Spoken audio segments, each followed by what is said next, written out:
পূর্ব বর্ধমানের মন্তেশ্বর বিধানসভার অন্তর্গত মেমারি ২ নম্বর ব্লকের মণ্ডলগ্রাম এলাকায় একটি অনুষ্ঠান বাড়িতে বড় পলাশন এক অঞ্চলের তৃণমূল কংগ্রেসের দলীয় কর্মী সমর্থকদের নিয়ে গুরুত্বপূর্ণ বৈঠক করলেন মন্তেশ্বর বিধানসভার বিধায়ক তথা রাজ্যের গ্রন্থাগার মন্ত্রী সিদ্দিকুল্লাহ চৌধুরী।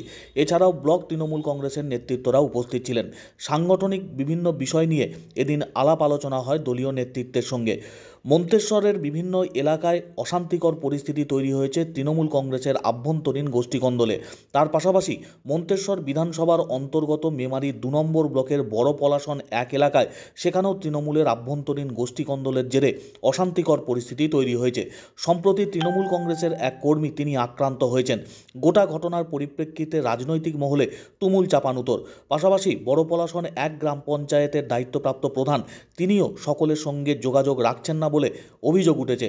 অনাস্থা আনার কথাও চিন্তাভাবনা করছেন দলীয় স্তরের নেতৃত্বরা।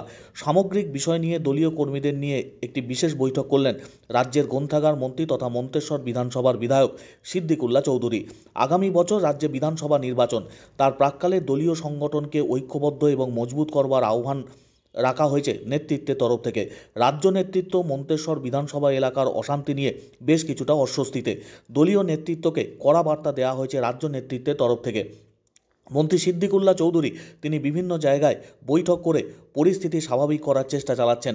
মেমারি ২ ব্লকের বড় পলাশন এক গ্রাম পঞ্চায়েত এলাকায় নেতৃত্বের মধ্যে যে অশান্তিকর পরিস্থিতি রয়েছে সেই পরিস্থিতি মোকাবিলা করে এলাকায় যাতে শান্তি এবং ঐক্য প্রতিষ্ঠা করা যায় এবং উন্নয়নমূলক কাজ যাতে দ্রুত করা যায় সেই উদ্যোগ নিয়ে বৈঠকের আয়োজন করা হয়েছে।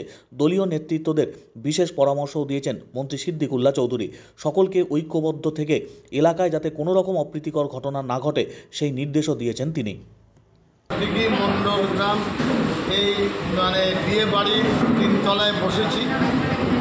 বড় পলাশন 1 এর নেতৃত্বকে নিয়ে এখানকার 11 জন সদস্য একজন উপস্থিত হতে পারেননি। প্রধানের বিরুদ্ধে প্রচুর তাদের অভিযোগ। তারা চাইছেন প্রধান ঠিকঠাক যোগাযোগ রাখে না, কাজ করে না, অনাস্থা আনার প্রয়োজন কি প্রয়োজন নেই, এটা একটা আলোচনা হচ্ছে। 3 দিন আগে জিয়ারুলকে মারধর করা হয়েছে বর্ধমানে হাসপাতালে বিভিন্ন জায়গায় চিকিৎসা। 3 নম্বর হলো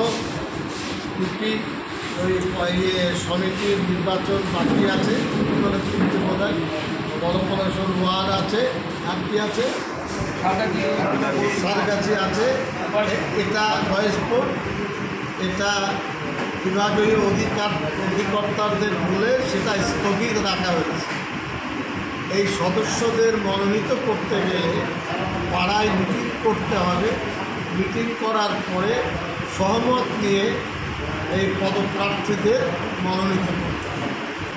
আর আজকে বিকেলে যেভাবে জিয়ারুলকে আঘাত করা হয়েছে এটা ব্যক্তিগত আঘাত নয়, এটা একটা দলের উপর আঘাত।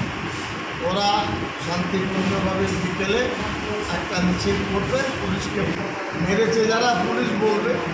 পুলিশ আমাকে কিছু সোর্স বলেছে, সেটা আমি মিডিয়ায় বলবো না। পুলিশের বক্তব্য অতর্কিতভাবে এইভাবে মারামারি, এটা আইন লঙ্ঘন করা, আইনকে হাতে নেওয়া। মতে বলে যারা তৃণমূলকে ভালোবাসে, মমতা ব্যানার্জির নীতি আদর্শকে, তারা এ কাজ করবে।